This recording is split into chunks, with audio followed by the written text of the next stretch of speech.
I got another banger for you guys. Stay tuned.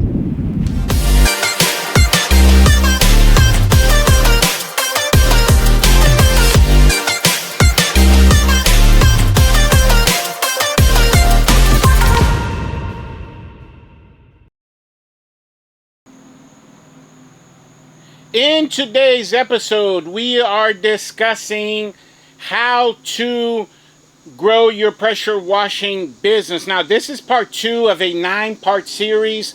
So if you happen to be new to my channel and this is the first video that you find of Mr. Bubbles, I suggest that, once you get done with this one, go back to episode 51 because that was part 1 in the series.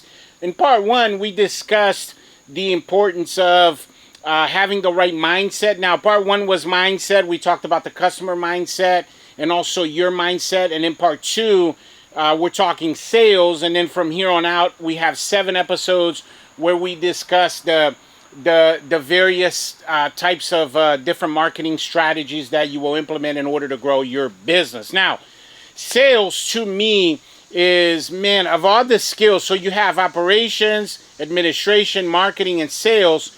To me, sales is the most important skill that you can develop as an entrepreneur, because it's one of those skills that, man, if when mastered properly, guys, you're going to be able to change a lot of outcomes in your business and also in your personal life. Sales, when you learn how to sell yourself, guys, oh my God, it's amazing how it makes an impact in every aspect of your life, from personal relationships to, and obviously, to business. So let's jump right in.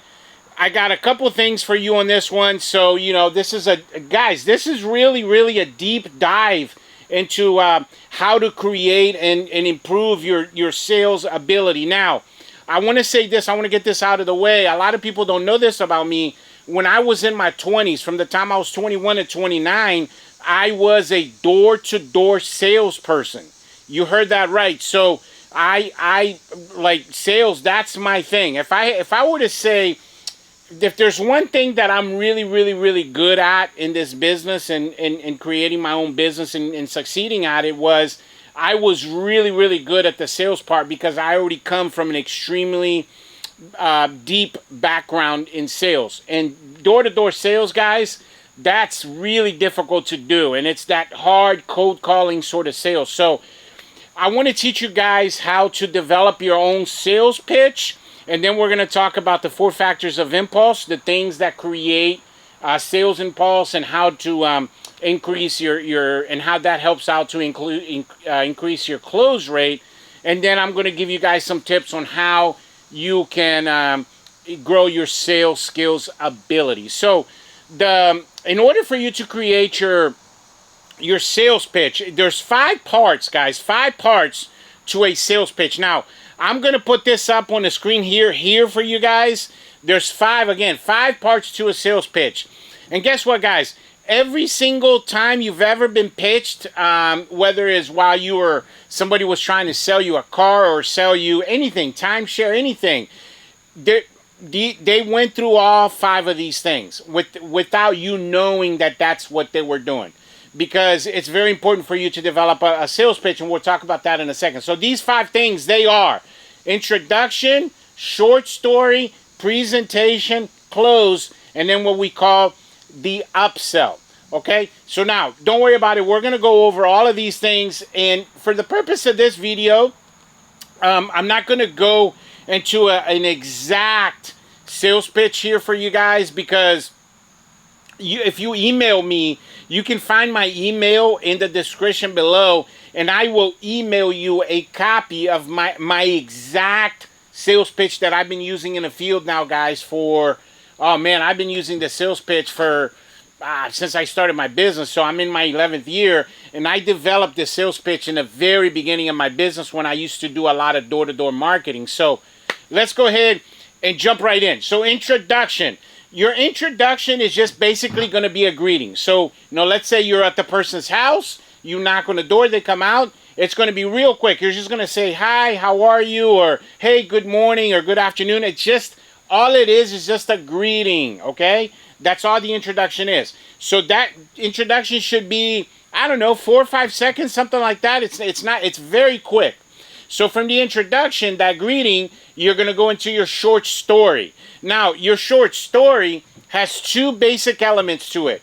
You're going to say who you are and what you're doing there at their property. Now, and then that's going to end with a qualifying question. So I'm going to give you an example of what that looks like. So again, introduction, hey, how you doing? Or hey, good morning. I'm out here, I'm a technician, I'm working next door on behalf of Mr. Bubbles Power Wash. And see, I just said who I was and what I was doing.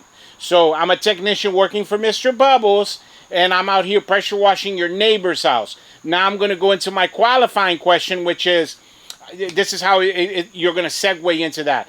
I'm washing your neighbor's house, and I noticed that your home, especially that wall there on the right, could use some TLC, and it's going to have that qualifying question. By the way, when was the last time you guys had your house washed?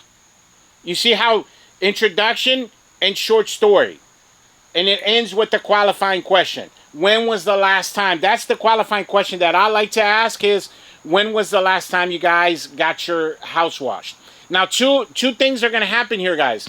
They're either going to say, hey, you know what, I'm not really interested, or they're going to say, oh, you know what, now that I think of it, it's been a while. You know, yeah, you're right. I think we need to get that done again.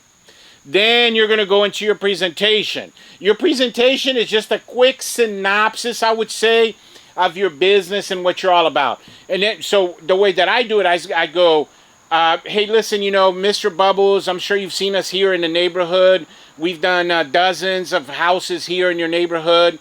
And we've been in business for over 10 years. So, you know, we're really familiar with the homes here in your neighborhood because, you know, we come here like 2-3 times a week. So that's a quick presentation right there. The whole introduction, short story, and presentation, the whole thing should only take about 1.5 minutes, no more. It's not like you're going to sit there and you know, talk these people to death. So that way you're going to segue. That way you're going to segue real nice into your close because you're going to say, oh, by the way, since I'm already here, if you want, I can do a quick walk of your property and give you a quote, you know, before I leave. 9 out of 10 times, people are going to go, oh, you know what? Yeah, go ahead, do that. So you do a quick close. You walk around the property. Now, this is very important, guys. As you walk the property, you're going to identify something in the back that needs to be done on top of the house wash. So maybe this is the deck, a patio, the basement stairwell. And also, you're going to look for something in your yard that gives them a sense of pride to the homeowner. Maybe it's their pergola or a she shed. There's something in the back of their house. Maybe, for example, I've noticed a lot of people have organic gardens. So when you go back to knock on that person's door, you're going to knock on the door, knock, knock, knock, and you're going to say, oh, yeah, by the way, I love that organic garden. How long have you guys been doing gardening? Oh, you know, we've been doing it. They're going to talk about it for a little bit, and you're going to go, okay. So listen, to do your house wash, normally, if you're just calling me out of the blue, it's going to be $450. But because I'm in the neighborhood today, I can do it for $375. But I will say this. I've noticed that your basement stairwell's full of mold. So, you know, and if you want to add that, we can knock that out for you. And that'll be $75 extra. So it's $450 with your basement stairwell, $375 without it. And you see, I just went through introduction, short story, presentation, close, and then I tried to upsell the customer something. So this is very important because, guys, when you're going out there, right, you don't want to go unprepared. You don't want to sound like a knucklehead. You don't want to stumble through your words because it's going to give the image of that you don't know what you're doing. You see what I'm saying? So you want to instill that confidence in people. And the way you do that is by having an organic pitch that you've practiced over and over and over and over and over and over again to the point where it sounds like an organic conversation. Because that's what makes a great sales pitch, by the way, guys, is something that sounds exactly like you're just having a chit-chat with somebody. That's why you want to take this pitch, and guys, trust me when I tell you, every single salesperson, every single one, it doesn't matter where you go, when they're trying to sell you something, they have a pitch that they've mastered and they practiced over and over and over and over and over and over again to the point where that's what it sounds like. It sounds like just a normal conversation.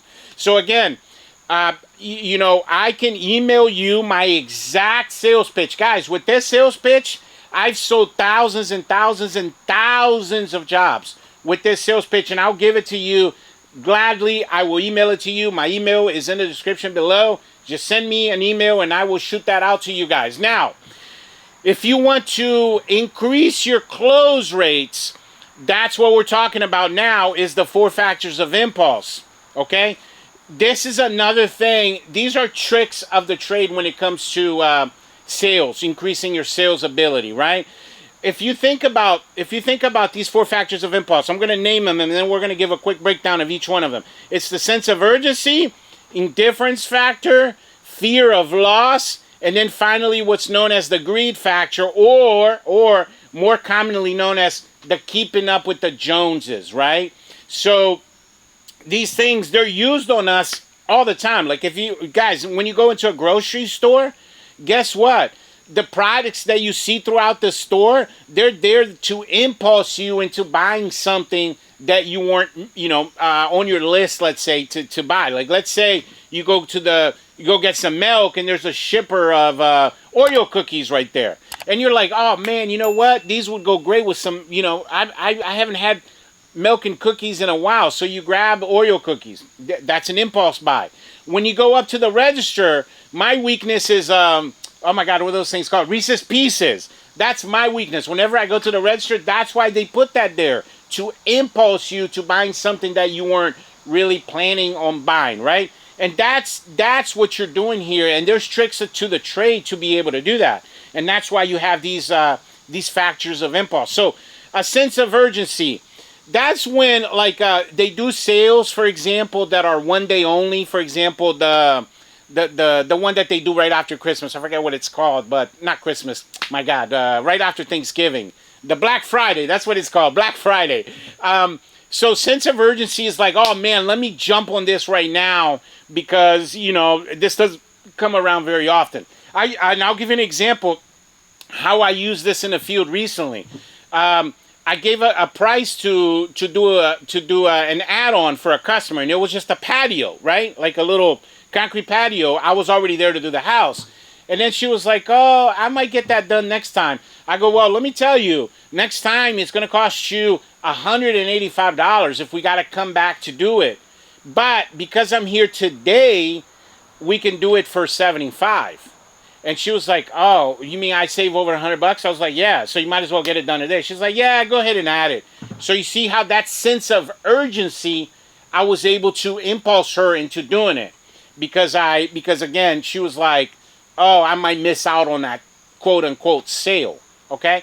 So now, the hardest one to master, to be honest with you guys, is the next one, which is the indifference factor.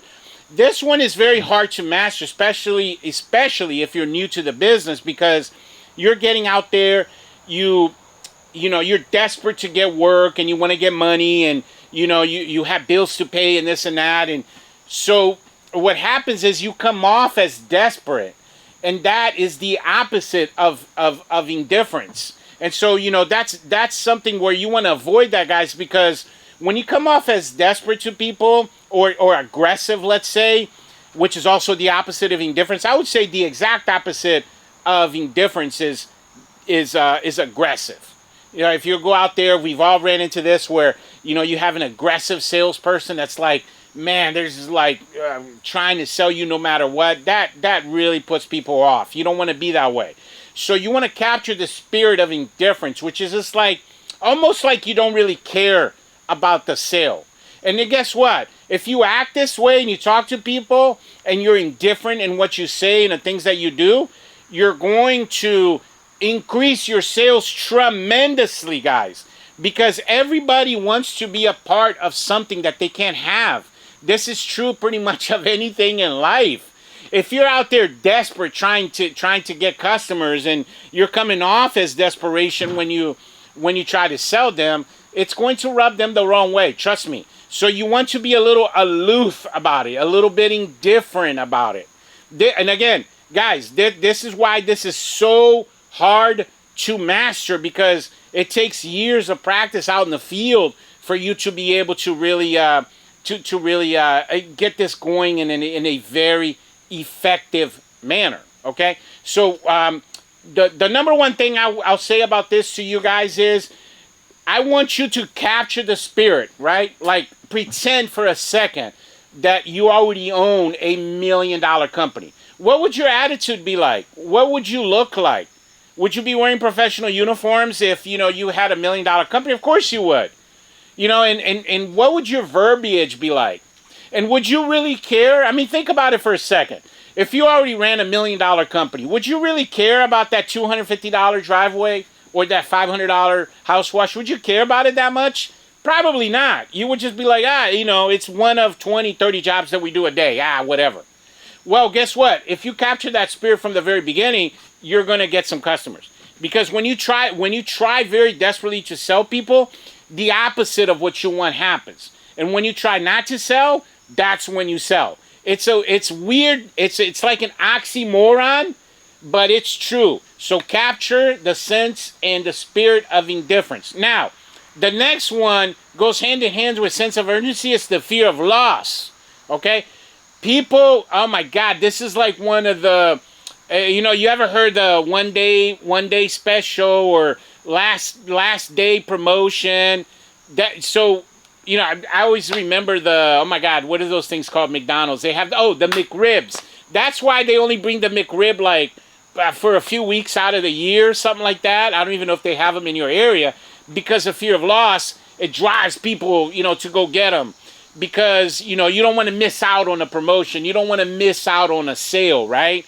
So you see this in everywhere you go, guys. Lowe's, Home Depot, department stores, grocery store, any kind of store you go into, any business that knows what they're doing in terms of sales, they're going to apply these fear of loss techniques within their company in order to increase demand on certain product or services. So I highly recommend you guys implement these three that we've talked about so far in your business, because they are going to increase your close rate tremendously. And guys, I could sit here and give you dozens, hundreds of examples of how I've used these in the field. But again, you just got to go out there and practice these. Now that you know about them, you can Google, you can YouTube them, and, you know, increase your ability in those areas as well. But I would say the next to the indifference factor, the number 2 that I would try to master the most on this list is the greed factor, or the keeping up with the Joneses. Now, I've talked about this before with our 6x9 postcards on there.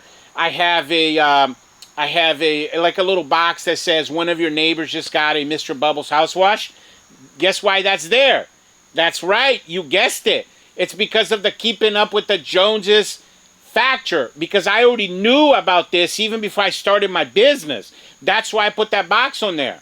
And also, guys, if you want that, I'll email you with my marketing blueprint that I mentioned from episode 51. I will email you a copy of my 6x9 postcard so you can see what I'm talking about. You can see it on there on the top where it says, you know, one of your neighbors just got a Mr. Bubbles house wash. It creates sales impulse for people because everybody, we've all seen this. One person gets a pool, the neighbor wants a pool. One person hires a landscaper and gets their mulching done, then all of a sudden everyone in the neighborhood is getting their mulching done. This is something that is very typical here in the way that we live our culture here in America. So people see that, you know, you wash the house next door, and guess what? They're going to want that service as well. So again, guys, you know, that's your 4 factors impulse. I'll go over them again real quickly. Sense of urgency, indifference factor, fear of loss, and the greed factor. Guys, immerse yourself in learning these things. I did not master these things in a day or two.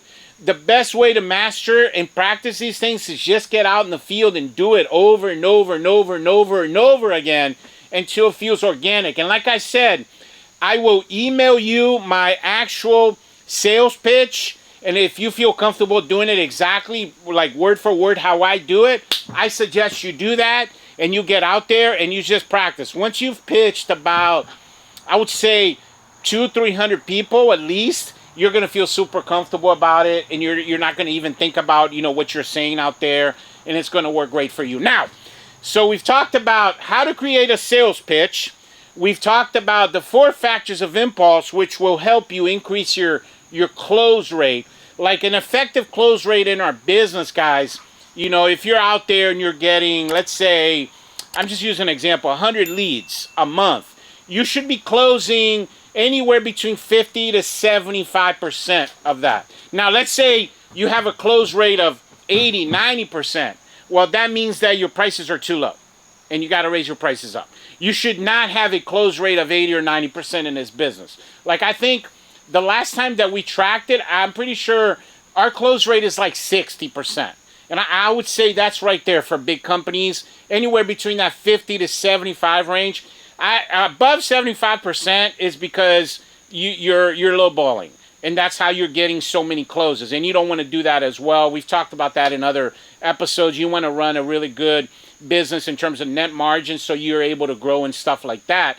But this will help you definitely increase your close rate tremendous. Remember, this marketing series, guys, the purpose of this marketing series is to give you guys a solid foundation for acquiring customers. But if you don't know how to close those customers, if you don't have the right mindset, then just getting a bunch of customers doesn't mean anything, because you're not going to be able to retain them anyway. Okay? So now, sales is such an important skill, and I want to go over the 5 tips that I have for you to be able to develop yourself in that arena. Because, again, guys, I mean, I mentioned this in the very beginning.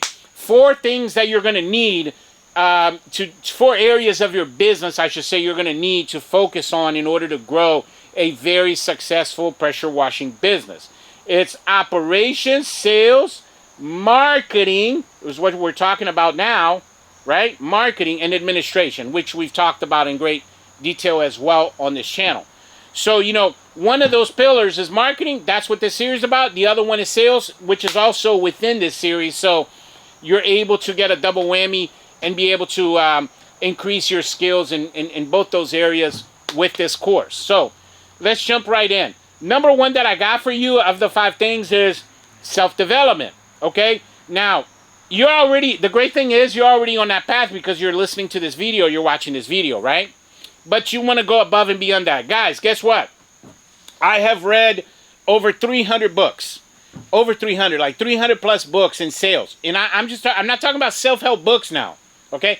I'm not like Think, Grow Rich. That's probably my number 1 book that I like. I probably read that book about 8 or 9 times already, Think and Grow Rich.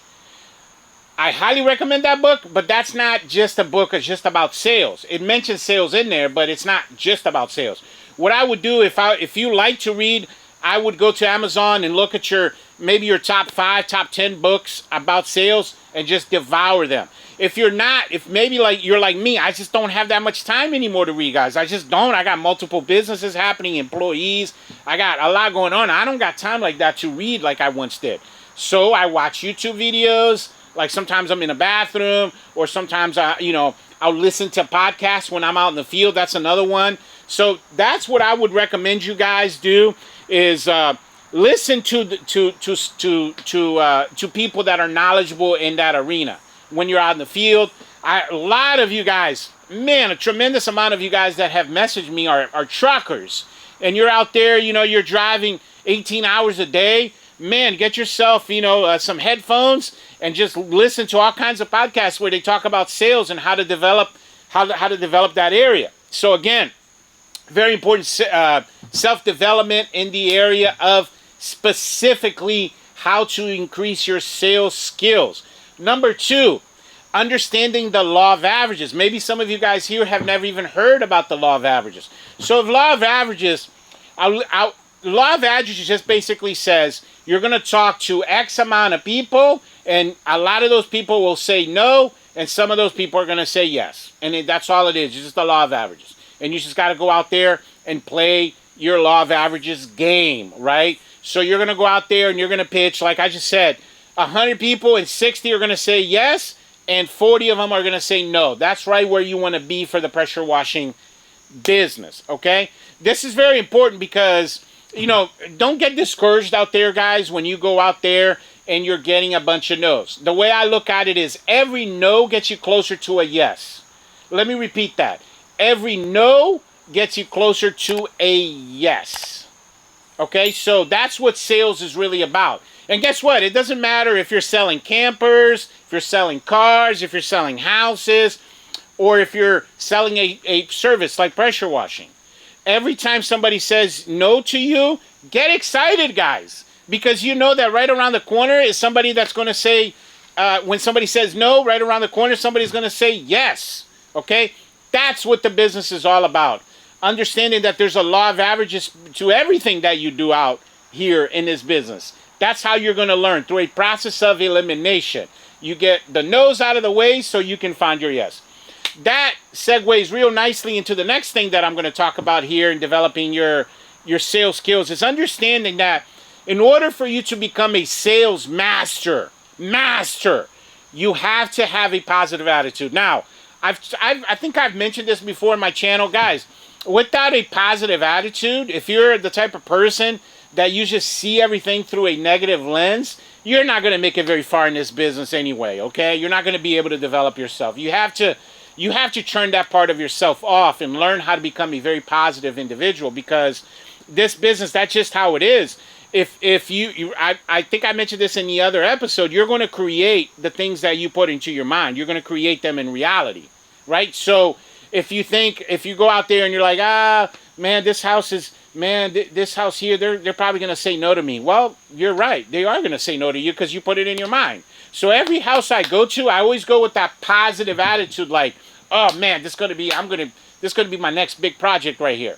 So don't be, again, the number one thing that I want you to take away from this is, don't be discouraged by the no's, because the no's will lead you to your yes. Have a positive attitude, because that is very contagious. You're gonna be able to affect the people around you, especially customers, with your positive attitude. Now, number 4, we mentioned actually briefly, or we talked about it in episode 51. When you want to become a very good salesperson, you got to know your audience. You got to know who it is that you're talking to. And I use the example in episode 51. You're going out there to pitch people that are very wealthy, really nice neighborhoods, and you think that they're cheap. Well, then you don't understand your audience, and then your sales pitch is not going to work because you're lowballing them because you think they're cheap. No, you gotta size up who it is that you're talking to, and you have to cater your pitch to specific to that person. You see what I'm saying? So that's why this takes time for you to master this. It took me, like, I want to say, when I first started my business, it took me about 90 days, so about 3 months. You practice all of this stuff, guys, 3 months out in the field, and you're going to become a master at it. You want to get about 200-300 people where you practice your pitch, and you're going to be able to get a good pitch and a good knowledge of the audience that you're pitching. So it's going to give you more experience in that arena. Now, the last thing I'll say about this, number 5, is practice. You have to role play and practice, right? So that's why I gave you guys this pitch. I'll actually email you verbatim, word for word, what it is that I say to people when I'm out there. Because again, guys, this is a pitch that I don't have to think about it. I just blah, blah, blah, blah, blah, blah, blah, blah, blah, blah, blah, and boom, it's done. Because I practiced it over and over, thousands and thousands and thousands of times. So that's what I want you guys to do. When you get this sales pitch that I'm going to send you, practice it in the mirror. Practice it with your mom. Practice it with your wife. Practice it with your partner. Practice it, practice it, practice it, practice. Then when you're going to go out there, you're going to feel super confident about it, you know? And that's really where it's at, you know, because again, positivity and confidence, you're going to be able to influence people around you to be able to get the result that you want. And that's all I got for you guys today. Once again, I really, really appreciate you guys coming to my channel and watching this how to get pressure washing customers video. I highly recommend you guys in the next episode, watch that one, guys, because now we're going to start marketing. Now from here on out, all of these episodes, I got 3 episodes coming out every week. All of the episodes are different ways that you can implement marketing strategies for your business. And again, guys, email me, please. I love it when you email me. I'll send you this stuff like the sales pitch or the marketing blueprint. I'll send you guys that stuff gladly. I love to hear from you. And by the way, I answer every single one of my emails personally. Thank you very much for watching, and I'll catch you guys on the next one.